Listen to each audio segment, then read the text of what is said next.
yer tug'ruqxona. Fermamizda har kuni 2 ta, 3 ta sigir tug'adi. Bugun zo'r natija bo'ldi. 7 ta buzoq tug'ildi. Bular hammasi Galstein simmental parodali buzoqchalar. Ana bularning onalari. Galstein simmental.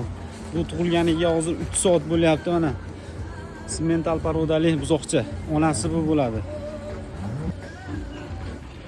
Bu yerdagi fermer xo'jaligimizga hozir sut berish jarayoni ketyapti, ikkinchi mahal. Bularga quruq sut tayyorlab beriladi.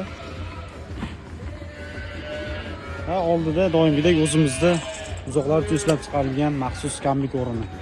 Buzoqlarga suxoy moloko tayyorlab berilyapti.